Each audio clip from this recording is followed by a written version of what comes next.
everybody, this is Dr. Joe Borio with this week's Thought Flash. I wanted to show you a shirt that I'm wearing from one of our new clients. We've got so many new clients that have joined us in the last few weeks. It's pretty overwhelming, and special thanks goes out to Willie DeMoss for inviting me out to CalJam this last year. It gave Chiropassion Consulting a lot of exposure on what we're really about. And we're really about principal chiropractic, but we're also really about showing people how to grow their practice successfully. I still practice, and that certainly doesn't knock any coach that's not, but you can really feel confident to know that what I tell you to do, what I show you to do, I'm doing.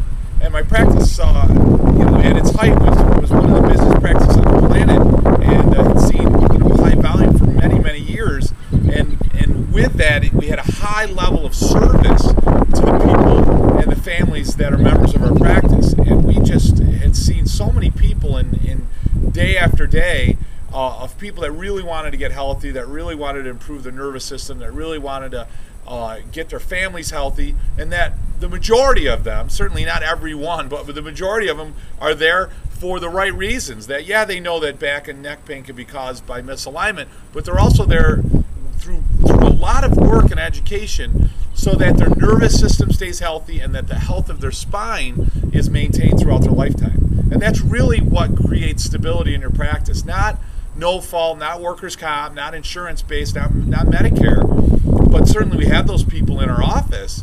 But what we are really is a practice that's a culmination of true wellness, true health care.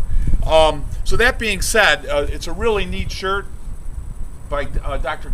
Kyle Stahl, and when you look at it, it goes through really the problems with medication. That I took an aspirin to take care of pain caused by my Zyrtec, or a headache, which then led to other problems with my stomach, which I then took Zyrtec for my allergies, and it just goes on and on and on. And it's pretty true as to where we are in the medical profession.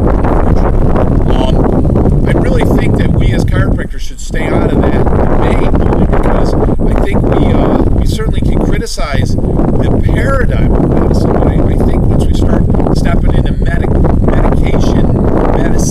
will, I think you run into problems. So I think what we really need to stand tall on and stand firm on is the paradigm of medicine, meaning that to render treatment for, which means it has a beginning and an end, for addressing symptomatology of disease is not true wellness. And our paradigm is that we want to involve ourselves before disease even begins. We want to involve ourselves at the dis-ease, at the dis-ease, at the loss of ease, the loss of tone, the loss of communication, the loss of illumination, the loss of communication and data and signals that illuminate the body, that give commands to the body right at the cellular structure, right at the DNA. Innate exists within all cells of the body. Innate exists in all living tissue of the body. But its command center, its life force, life source, quantity, quality, using words of BJ, that emanate or would illuminate or originate from brain and nervous system. So it's our body to ensure that the afferent communication of body is not only brought back to its quantity 100% and quality 100%, or certainly as high as that it can be, but then maintained at that level. And that's really where medicine misses the boat, because they don't get into maintenance of wellness. They initiate treatment after wellness, after dis-ease has been lost. And what does that cause? That's caused medicine to be the leading cause of death in the United States. That's caused prescription drugs and non-prescription drugs to be the number one cause of disease in the United States, or number one cause, of death in the United States. We're on the wrong approach. We just heard from a new study that came out that hospital malpractice incidents are 10 times higher than originally reported, because everything's underreported. And it was a new study came out by the government. So that's, again, even scarier.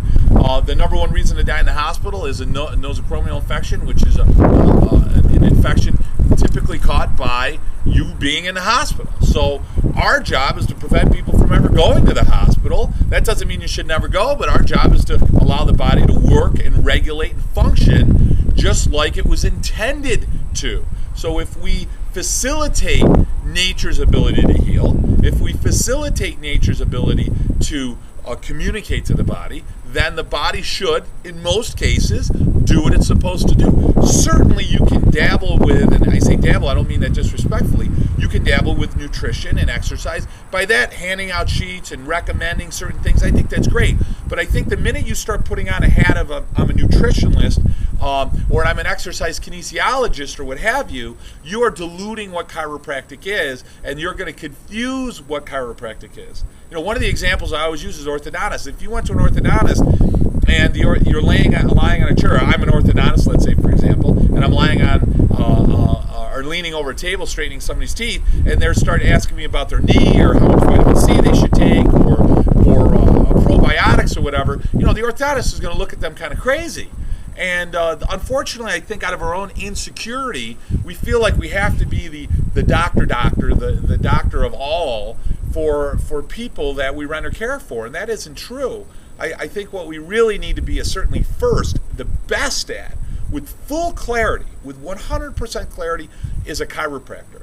And a chiropractor is an individual, a healthcare practitioner, that is a specialist in identification of spinal illness, if you will, subluxation, misalignments, juxtapositions, loss of position, loss of proper mobility in the spine for one purpose, for the main cause of loss of afferent efferent flow or innate to flow and illuminate throughout the body. That is the job of a chiropractor. So when you read some of these books, you know, these books I love to read, Giant versus Pygmy, and what it talks about is Thoughts. It's actually a March book. I talked a little bit about it a couple of weeks ago, but it was actually a series of brochures. There was a couple of brochures. That's the original that BJ had, that Fred Barch put together. And you know, is there a true chiropractic philosophy? Yes, and there are no alternatives. And when chiropractic is, regardless of what the 50 states say it is. You know, so we have to understand that chiropractic is what it is, and that's what BJ was trying to tell us. You know, certainly our ability to practice is defined and given privilege to by the states. And, you know, my hat goes off to a lot of those men and women that practice chiropractic, or all of them that practice chiropractic prior to licensure. You know, chiropractic is a beautiful form of wellness care. It's not even partly healing arts, because even though it can be healing, it also implies treatment. Healing arts implies treatment. Chiropractic is so much like dentistry as a dental hygienist. We are these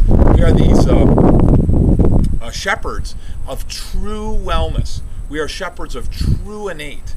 We are people that understand that chiropractic is for the purpose of sustaining and maintaining proper flow of nutrition, if you will, nutrition for the brain, nutrition for the nervous system, to allow every function of the body, those trillions of cells, right on that cellular level, to function at their utmost, so that the body doesn't make too little or too much of anything, so the body works exactly like it's supposed to.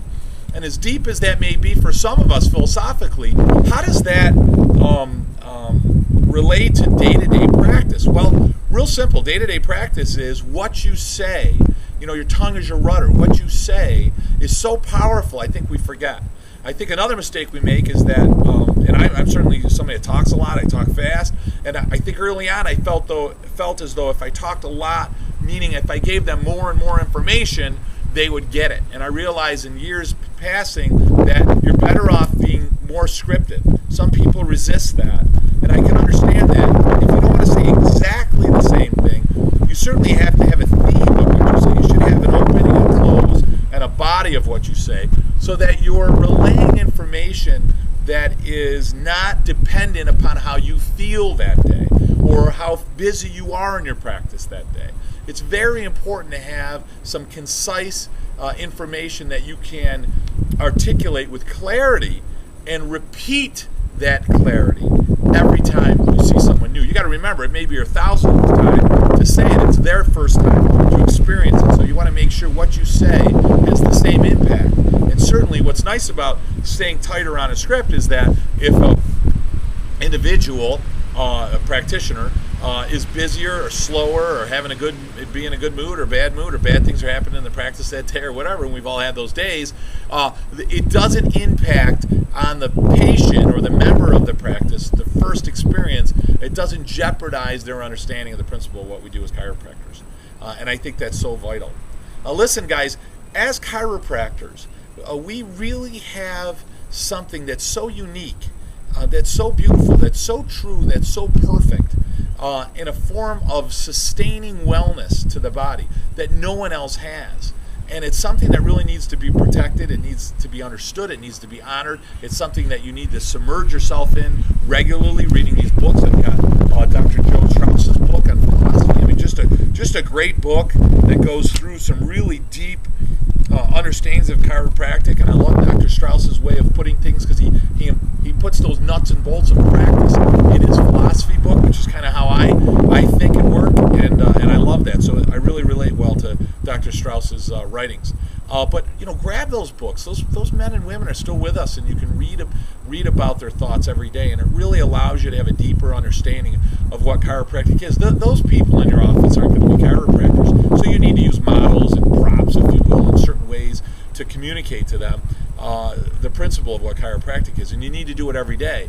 But as us, we as practitioners, we need to be great at what we do, so much higher than any other healthcare professional, because we get beat up out there more than anybody. We get challenges on our licensure, and we get challenges on our protocols and procedures every day, and you see Big Brother coming down on health plans, and Big Brother coming down on trying to do family fees and so forth. I mean, a dentist does family fees every day, and no one seems to have a problem with that. But a chiropractor says, hey, look, if you bring 2 or 3 family members in, we're going to give you a break.